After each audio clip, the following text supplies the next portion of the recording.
Kita mau ngomongin tentang satu adalah kalender interaktif 2019. Hore! Ini adalah produk baru Inscript dan sekarang sudah mulai diborong-borong sama ibu-ibu. Salah satunya nih ya, konsisten untuk jaga bisnis yang enggak lirik sana lirik sini. Karena memang rumput tetangga mah pasti jauh lebih hijau lah ya, selalu kelihatan hijau gitu kan. Nah di sini selama 1 tahun Anda akan dijaga konsistensinya dengan memilih produk dan bisnis yang akan dijalankan selama 1 tahun. Nih harus tempelkan produknya di sini, harus dituliskan merek produknya apa dan konsisten selama 1 tahun hanya untuk ngurusin produk ini.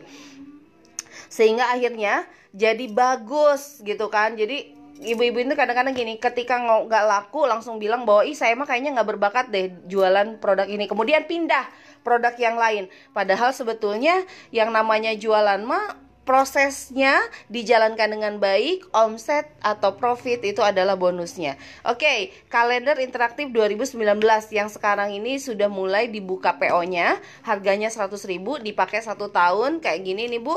Ini bisa dibawa kemana-mana, tapi bukan kalender duduk ya. Ini memang kalender yang plus. Jadi plus salah satunya adalah untuk pencatatan to-do list setiap hari. Nah di sini nanti nih my big goals nih, big goalsnya ada ini. Silakan nanti big goalsnya bisa ibu-ibu isi apa saja. Ada yang mungkin big goalsnya itu di bisnis pengen punya 1000 marketer. Ada big goalsnya pribadi pengen punya gitu kan, silahkan terserah gitu kan. Yang penting adalah ibu-ibu harus mulai mencanangkan saya punya big goals apa nih setiap bulannya, supaya itu yang menyemangati. Oke, kemudian di Januari ini kayak gini ya Bu. Oke, nah ini Januari di sini kan kotaknya agak gede nih ya ibu-ibu ya. Kotaknya agak gede. Nah artinya ini bisa dipakai juga untuk to-do list setiap hari ini.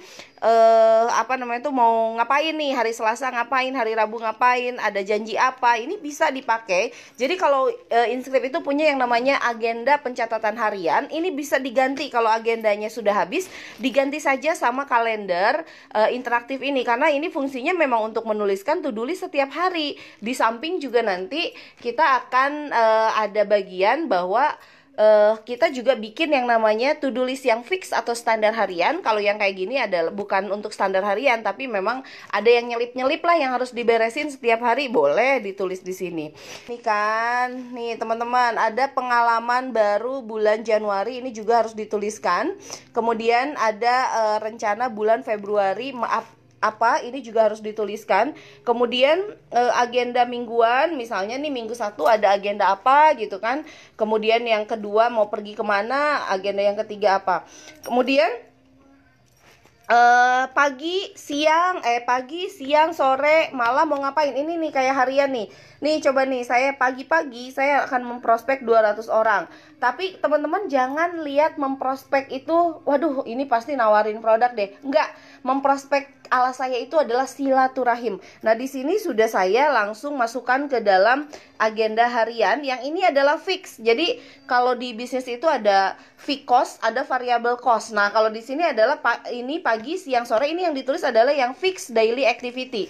Sedangkan yang ditulis di sini adalah yang variable activity. Jadi ini yang bukan standar harian. Kalau yang ini adalah standar harian. Teman-teman, yang mau saya infokan kepada teman-teman adalah yang membuat kita tidak konsisten itu adalah karena kita tidak mencatat aktivitas kita sehari-hari.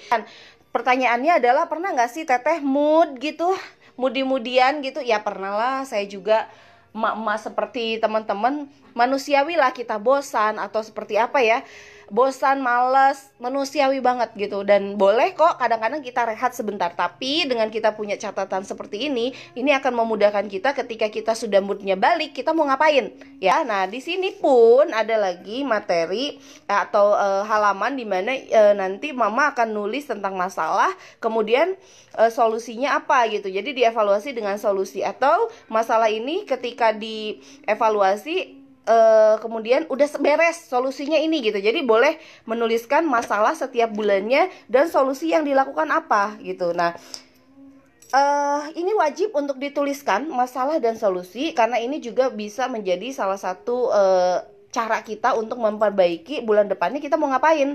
Oke, dan yang satu lagi adalah saya menuliskan juga di sini quotes ya, kayak sukses itu berproses, nikmati proses menuju kesuksesan Anda. Inilah semacam penyemangat lah buat mama kalau sudah mulai nggak on semangatnya. Nah, tinggal nanti lihat lagi, iya saya kan harus berproses. Katanya pengen kayak si A, tapi prosesnya kok nggak kayak si A. Nah gitu. Grafik omset gitu. Ini sebenarnya masih ada perbaikan. Di sini nanti grafik omsetnya sampai 300 juta gitu. Kalau teman-teman ada yang sudah lebih dari 300 juta, bolehlah diubah sedikit di sini jadi berapa gitu ya. Oke, kemudian grafik omset ini penting karena dari omset ini Januari, Februari, Maret kita bisa evaluasi notesnya apa nih, mau diapain nih kita, kenapa omsetnya turun dan kenapa omsetnya naik, itu pun teman-teman harus tahu. Dream Plan 2020. Jadi kalau ngomongin tentang Dream Plan 2020, jangan nunggu deket-deket 2020 karena kita sudah belajar dari 2019 ada masalah, kemudian ada solusi, to-do listnya seperti apa. 2020 akan lebih keren gitu kan. Sehingga akhirnya kita bisa menetapkan dari target penghasilan, target kesehatan, target spiritual, kemudian target pengembangan diri. Nah, ini target pengembangan diri ini adalah di mana teman-teman akan belajar tentang apa supaya jauh lebih baik ke depannya. Jadi misalnya saya mau ikut training, coachnya sama siapa gitu kan. Saya mau ikut mau beli buku atau saya mau jadi apalah, intinya pengembangan diri ini adalah kita lebih baik, atau bahkan pengembangan diri ini salah satunya adalah kita mengubah karakteristik kita juga bisa gitu. Misalnya saya mau jadi lebih ramah gitu, 2019 kayaknya saya nggak ramah, atau saya mau lebih konsisten atau kayak gimana lah, silahkan. Jadi dream plan untuk 2020 silahkan Anda bikin. Jadi untuk planning 2020 untuk dreamnya bukan hanya sekedar target penghasilan, tapi juga sampai ke kesehatan teman-teman juga harus punya. Jadi ada apa sih di dalam kalender interaktif ini? Yang pertama adalah ada hari-hari penting untuk promo. Nanti di sana akan dituliskan ini hari ini adalah misalnya nih hari pohon internasional atau hari pohon sedunia, hari pohon Indonesia atau apalah. Ini hari-hari penting ini bisa menjadi acuan teman-teman untuk membuat promosi. Misalnya kemarin nih 11-11 Inscript dan Inback juga bikin promo 11-11. Nah ini kan hari penting gitu yang bisa dituliskan. Kemudian big goals selama 1 tahun, kemudian jadi agenda mingguan dan harian. Kemudian ada grafik omset juga, ada kolom-kolom evaluasi. Dan kalender ini jadi kalender serbaguna karena bisa ditulis, bisa dibawa kemana-mana, bisa menjadi tolak ukur membuat perencanaan, dan praktis juga bisa jadi jurnal harian.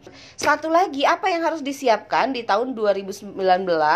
Yang pertama kalender, yang kedua adalah rancangan bisnis gitu. Jadi jangan sampai bisnis kita tahun ini dengan bisnis kita tahun ke depan itu kok gitu-gitu aja, sama-sama aja. Makanya saya juga merekomendasikan satu board ini adalah cuman 1 halaman saja, bentuknya board kayak gini.